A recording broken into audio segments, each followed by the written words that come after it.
हम उस आखिरी पीढ़ी से हैं जिसके बचपन की फोटो मोबाइल से नहीं ली गई है और ऐसे में आज हमारा देश चांद तक पहुंच चुका है।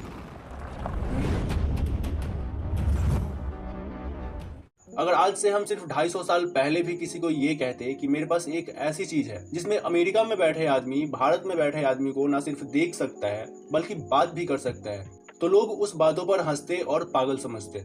आज से 300 साल पहले कोई ये कहता कि सिर्फ एक बटन दबाने से पूरे अंधेरे महल में रोशनी हो जाएगी, तो लोग उसका भी मजाक उड़ाते।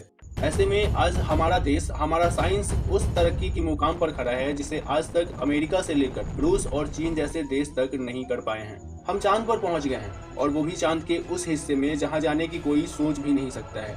जिस भारत को अमीर देश तीसरी दुनिया का देश बोलती थी, उसने वो कर दिखाया है जिसे पहली और दूसरी दुनिया का कोई देश नहीं कर पाया है। इसरो के चंद्रयान 3 ने वो हासिल किया है जिसे कई लोग असंभव मानते थे। लेकिन सवाल ये है कि हम चांद पर पहुंच गए तो क्या, इससे हमें फायदा क्या होगा? चांद पर पहुंचने के दरमियान जो चंद्रयान 3 में 615 करोड़ रुपए खर्च हुए, आखिर उसका रिटर्न क्या है? इन सारे पॉइंट्स को एक्सप्लेन से जानेंगे। बस वीडियो में आप हमारे साथ लास्ट तक बने रहें और वीडियो अच्छी लगे तो अपने ग्रुप और दोस्तों के साथ शेयर जरूर करिएगा।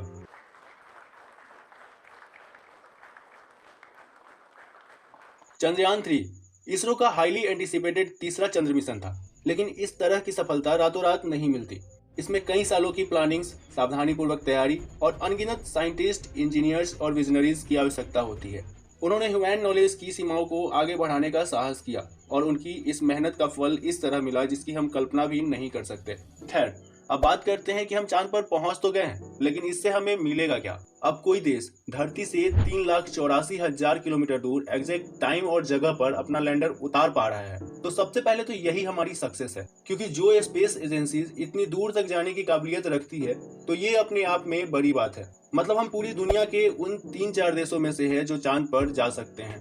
और हम जो चांद पर पहुंचे हैं ना, तो इसमें सबसे बड़ी हमारी टेक्नोलॉजी की जीत है। क्योंकि अगर कोई चांद पर जा पा रहा है तो इसका टेक्निकल पार्ट है, मतलब इतनी दूर तक जाने के लिए उनके पास टेक्निकल कैपेबिलिटी है।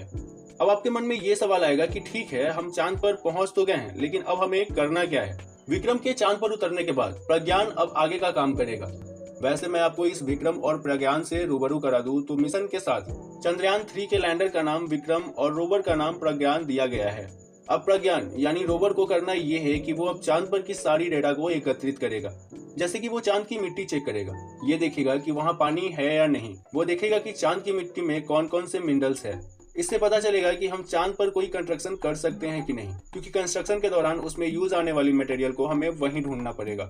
और सबसे बड़ी बात कि अगर चांद पर हमें जीवन ढूंढना है तो ये सारे हमें वहीं ढूंढने होंगे। और ये मिशन सिर्फ 15 दिनों का ही है, क्योंकि वहाँ 14 से 15 दिनों का दिन होता है और बाकी 14 से 15 दिन रात रहता है। यानी 14-15 दिन प्रज्ञान रोवर अपना काम करेगा। और अगर ऐसा पॉसिबल हो जाता है तो फ्यूचर में चांद को बाकी स्पेस मिशन के लिए एक बेस के तौर पर इस्तेमाल कर सकते हैं। मतलब अगर चांद पर पानी मिलता है और उसे सूरज की रोशनी से हम पावरफुल फ्यूल, लिक्विड ऑक्सीजन और लिक्विड हाइड्रोजन बना पाते हैं, तो हम चांद से ही दूसरी जगहों के लिए मिशन लॉन्च भी कर सकते हैं। ठीक है, मान लेते हैं कि चांद पर हम कंस्ट्रक्शन करने में भी सफल हो गए, तो इससे हमारा फायदा क्या होगा? सभी जानते हैं कि इसरो जैसी कंपनी नासा से बहुत कम कॉस्ट पर काम करती है और ऐसी बहुत सारी कंपनियां हैं जो स्पेस साइंस और इसके इनोवेशन में अरबों रुपए लगाने के लिए तैयार है।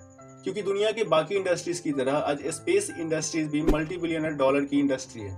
आज भारत का हिस्सा इस इंडस्ट्रीज में सिर्फ 2% के आसपास है, जिसे 9% तक लेकर जाना चाहते हैं। और ऐसे में अगर क्वालिटी मेंटेन करते हैं तो काम उसी को मिलता है जो कम पैसे में काम करती है, जैसा कि हर धंधे में होता है। आज हमने चांद पर लैंडर और रोवर भेजा है। इस मिशन के सक्सेस के बाद हम जल्द ही अमेरिका की तरह वहां आदमी भी भेज सकते हैं। इसलिए इसरो की ये कामयाबी सिर्फ इसरो की कामयाबी नहीं है, बल्कि जिंदगी की हर फील्ड में काम करने वालों के लिए मिसाल है। क्योंकि आज से सिर्फ 4 साल पहले यानी 6 सितंबर 2019 को जब चंद्रयान 2 का मिशन फेल हुआ था, वो भी सिर्फ 2 किलोमीटर से, मतलब उनका 3,78,000 का जो सफर तय किया गया उसका कोई मायने ही नहीं रह गया। इसके बावजूद भी आज इसरो के चीफ के सिवन ने जब तक अपना लक्ष्य हासिल नहीं किया तब तक हार नहीं मानी, जबकि उस मिशन के लिए उन्होंने और उनकी टीम ने अपनी जिंदगी के 11 साल खर्च किए थे। और अगर आपके भी कुछ सपने हैं तो उन्हें टूटने मत दो, क्योंकि दुनिया में ऐसी कोई भी चीज नहीं है जो आपके बस लगे रहने से आपको मिल ना जाए। अगर वीडियो के पॉइंट्स समझ में आए हैं तो वीडियो को लाइक जरूर कर दें।